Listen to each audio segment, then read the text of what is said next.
আরও একটা নতুন ভিডিওয়ে সকলকে স্বাগত আমার চ্যানেলে। আজকের এই ভিডিওতে মূলত দুইটি জায়গা তুলে ধরতে চলেছি। একটি হলো দুর্গাধারা এবং অন্যটি হলো কপিলধারা। এই দুটোই জলপ্রপাত, দুটোই ঝর্ণা, যা অমরকণ্টকে আসলে পরে মাস্ট ভিজিট করতেই হবে আপনাদেরকে। পেন্দ্রা রোড জংশন থেকে যে কোনো একটি গাড়ি রিজার্ভ করে নিয়ে বেরিয়ে পড়ুন সোজা অমরকণ্টকের উদ্দেশ্যে। যাচ্ছি এখন আমরা অমরকণ্টকের দিকেই। এরকম পাহাড়ের উপরে নির্জন বনভূমি, তার মধ্যে কিছু ছোটোখাটো গ্রাম, সব পেরোতে পেরোতে আমরা ছুটে চলেছি সামনের দিকে। চলুন যাওয়া যাক। যে কথাটা মাথায় রাখতে হবে, পেন্দ্রা রোড থেকে যে গাড়িগুলো আপনারা রিজার্ভ করবেন সেই গাড়িগুলোর ভাড়া কিন্তু 2000 থেকে 2500 টাকার মধ্যে।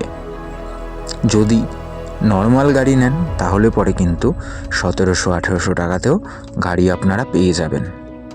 তবে আপনাদেরকে মাথায় রাখতে হবে যে আপনি ওখানে ঘুরতে যাচ্ছেন, এবং ঘুরতে গিয়ে সম্পূর্ণ জায়গাটা যদি না দেখতে পারেন তাহলে পরে কিন্তু মজা পাবেন না।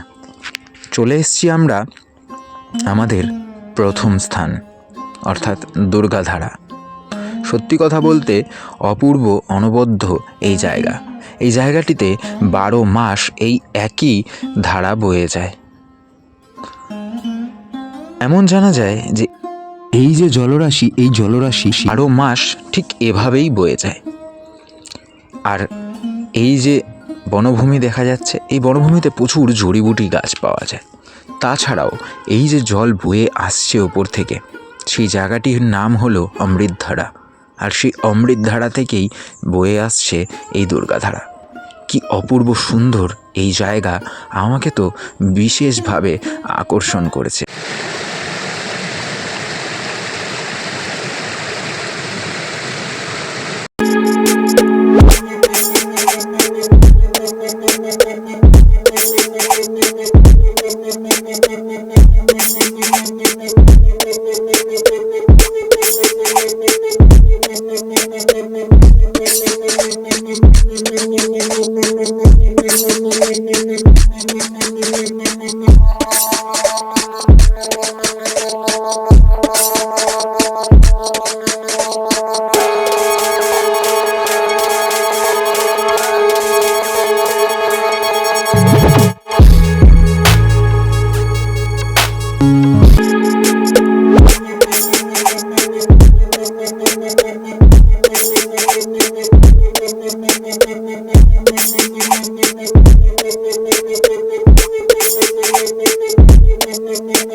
This is our next destination.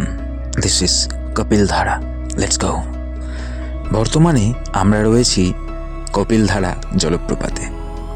পাশ থেকে যে এই ক্যানেল ধরে জলটা বয়ে যাচ্ছে, এই জলটাকে দেখে কি মনে হচ্ছে? খুব সামান্য, সাধারণ, একদম শান্ত, স্নিগ্ধ, যা কিছু বলা যায়। কিন্তু এর গতিটা লক্ষ্য করা যায় ঠিক সামনে যেখানে গিয়ে এটা ডাউনফল হয়ে যাচ্ছে, ঠিক সেখানে এর যে গতি, এর যে এই রূপ আর সেই রূপ কত আকাশ পাতাল পার্থক্য, সেটা গিয়ে বোঝা যাবে। বর্তমানে এখানে জলের ধারা অনেকটাই কম, আর তাতেই কি অবস্থা সেটা একবার দেখুন।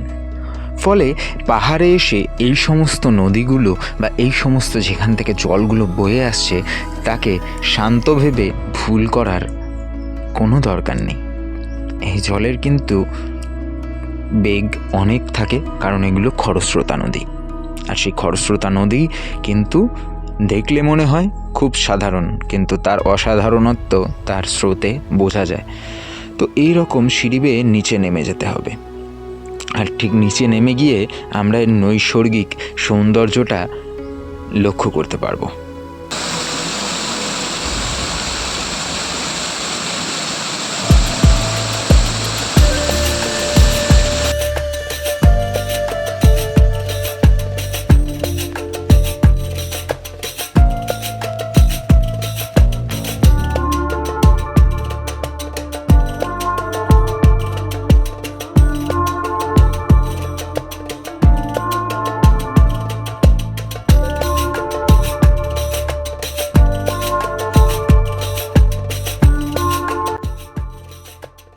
আশা করি এখন বোঝা যাচ্ছে যে এই জায়গাটি আসলেই কতটা সুন্দর।